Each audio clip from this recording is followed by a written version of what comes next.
দেশনেত্রী বেগম খালেদা জিয়াকে জীবিত করা যায় কিনা। কারণ আমি নিশ্চিত দেশনেত্রী বেগম খালেদা জিয়া যদি কবর থেকে উঠে এসে আরেকবার দাঁড়াতে পারে, উনি এই ৭২-এর মুজিববাদী সংবিধানকে ছুঁড়ে মারবেন, সাথে সাথে তার কুলাঙ্গার পুত্র বাংলাদেশের মানুষের সাথে বেইমানি করা জনাব তারেক রহমানকেও ছুঁড়ে ফেলবেন। এটা আমি বিশ্বাস করি। প্রধানমন্ত্রীর বাসভবনের নিচে বাংকার তৈরি করার পরিকল্পনা করা হচ্ছে, সুড়ঙ্গ তৈরি করার পরিকল্পনা করা হচ্ছে। এখন এই সুড়ঙ্গর শেষ মাথাটা কোথায় যাবে? যদি বাংলাদেশের ভূখণ্ডের মধ্যে হয়, তাহলে যেখান দিয়ে সুড়ঙ্গ দিয়ে মাথাটা বের করবেন গর্ত থেকে, সুড়ঙ্গতে ঢুকবেন তো গুপ্ত হয়ে, ওই গুপ্ত সুড়ঙ্গ থেকে যখন বের হবেন মাথাটা উঁচু করবেন, বাংলাদেশের সীমানা হলে আবার ওই জনরসেই পড়তে হবে। আর যদি এখন সুড়ঙ্গের মুখ যে দিল্লি বা শিলংয়ে পৌঁছায়, তাহলে কি হবে বলতে পারছি না, সেটা আপনাদের কিসমত ভবিষ্যতে বলে দিবে। আমি নির্বাচনী প্রচারণার সময় বক্তব্যে বারবার বলতাম লন্ডন থেকে এক মুফতি এসেছে। এটা নিয়ে সবাই আমাকে প্রশ্ন করতো কেন।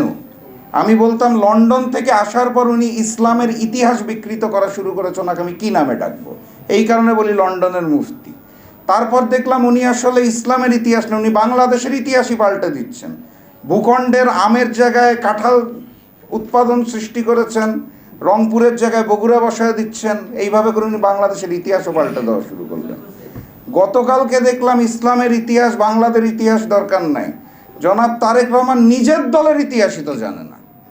যেই ব্যক্তি নিজের দলের ইতিহাসই জানে না, নিজের দলের নেতাকর্মীকেই জানে না, উনি বাংলাদেশকে কিভাবে জানবে আর বাংলাদেশকে কিভাবে চালাবে, এটা এখন আমাদের প্রশ্ন। অতএব ওই যে উনি ৩ বছর আগে ইন্তেকাল করা মজলুম জননেতা মৌলানা আব্দুল হামিদ খান ভাসানীকে ৭৯ সালে এসে আবার কবর থেকে জীবিত করে দিতে পারেন যিনি, আমার মনে হয় ওনার চেষ্টা করা উচিত দেশনেত্রী বেগম খালেদা জিয়াকে জীবিত করা যায় কিনা।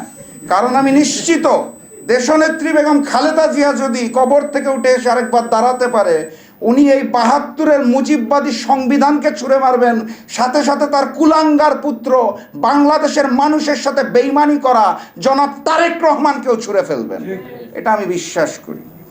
আমি আবেদন জানাতে চাই বাংলাদেশের জনগণকে, আজকের যে আলোচনার বিষয়বস্তু করণীয়টা হচ্ছে নতুন গণ অভ্যুত্থান আসতে যাচ্ছে, তার জন্য প্রস্তুতি নিতে হবে। এইটা হচ্ছে আমাদের এখন করণীয়। কারণ দিল্লির পরিকল্পনায় শিলং থেকে ট্রেনিং প্রাপ্ত বাংলাদেশের প্রক্সি প্রধানমন্ত্রী সালাউদ্দিন সাহেবের নির্দেশনায় নতুন বাংলাদেশ চলবে না। কথাবার্তা পরিষ্কার, প্রস্তুতি গ্রহণ করুন। দেখা হবে নতুন গণ অভ্যুত্থানে, দেখা হবে নতুন বিজয়। বিজয়ের পথে যাত্রা শুরু, জীবন অথবা মৃত্যু। আসসালামু আলাইকুম।